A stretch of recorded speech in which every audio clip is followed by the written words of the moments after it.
Hello, in this video we'll discuss the discretionary pathway to teaching in New Zealand for overseas teachers. So your NZQA report or result may state that your qualifications do not meet the core knowledge requirements of a New Zealand initial teacher education qualification. The discretionary pathway considers qualifications, teaching experience, appraisal material, and professional development as a package to determine whether you can be granted registration as an exception to policy. And the Education Council or the Teaching Council is asking you to allow some additional time for your application to be processed through this pathway.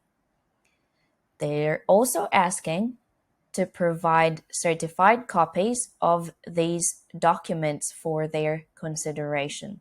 So what are these steps or documents that they want you to submit? First, we have the NZQA assessment report of your qualifications at level 7 or above, demonstrating appropriate qualifications for teaching in the public education system in your previous country.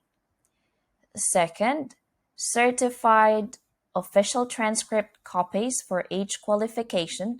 If you also have a diploma supplement for a European higher education diploma or a course or qualification outline, then provide a certified copy. Number 3, information regarding the practicum component of your teaching qualification. So provide an explanation of the practicum component of your teaching qualification, including the length, age of learners taught, and the type of institution. So was it a public school, a private school, a Catholic school, or whatever?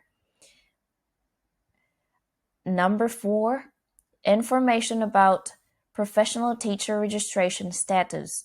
If you hold registration or certification or another type of status as a teacher in your country, provide official documentation detailing your professional status.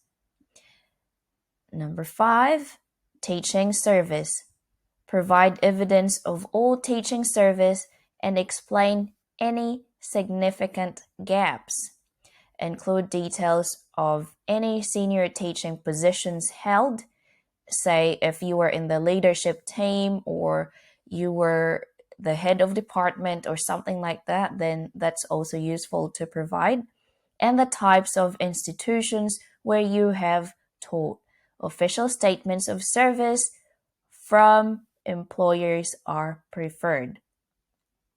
Number 6, we have language proficiency.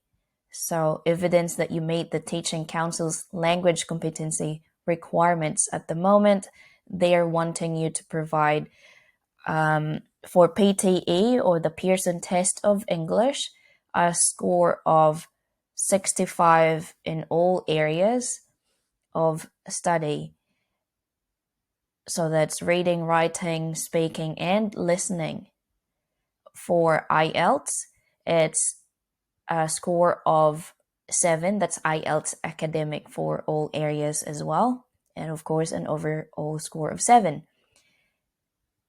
If you need extra support on especially PTE, I made a video on that to help you out a little bit. Check out my YouTube channel, but I'll also put the link in the description below. Check it out. Number 7, certified copies of appraisal, observation, and teaching assessment. So this is also a handy document to provide. Evidence of appraisal documentation, lesson observations, performance management documentation or reviews relating to recent teaching experience, usually within the last 5 years, but older documentation will be considered too. Number 8, induction or mentored teaching. Evidence of a supervised program of induction or mentored teaching completed as a newly qualified or beginning teacher. Preferably a detailed statement from the professional leader of the school outlining the structure and content of your induction program. Include details regarding the regularity of meetings with your mentor teacher, frequency of their observations of your teaching, and identify what professional standards you were expected to meet by the end of the induction program. Teachers from the UK may provide this in the form of a certified copy of their induction certificate issued by the GTC in England, Scotland, and/or Wales. You might have the same kind of thing in your country, so yeah, any relevant materials or relevant documents, you should include that. Number 9, support from professional leaders. Provide certified copies or original testimonials or references on official letterhead, signed and dated, that relate to the standards for the teaching profession and fit to be a teacher requirement. These testimonials should be written by a principal or center manager if you are applying at or looking to apply at an ECE center or a kindergarten. And testimonials from other senior teachers can be considered too, but they should be within the last 10 years. Next, professional development. Evidence of continuing education or professional development. Provide a list of workshops, seminars, in-house training, courses, and other development activities you have undertaken since gaining your initial teacher qualification. Copies of each of your certification or certificates are not required. 11. A current copy of your curriculum vitae. This ensures that the teaching council has full information about your previous teaching experience and any other employment information that may be helpful in processing your application. Now, down here, they are explaining what is a certified document. It is a copy of your original document, which must be current, that has been verified by an official using an official stamp or seal. So officials could include school principal or center manager, solicitor, justice of the peace, or notary public, court registrar. Next, the authority who originally issued the document. So wherever it was issued, they can verify that as well or certify that as well.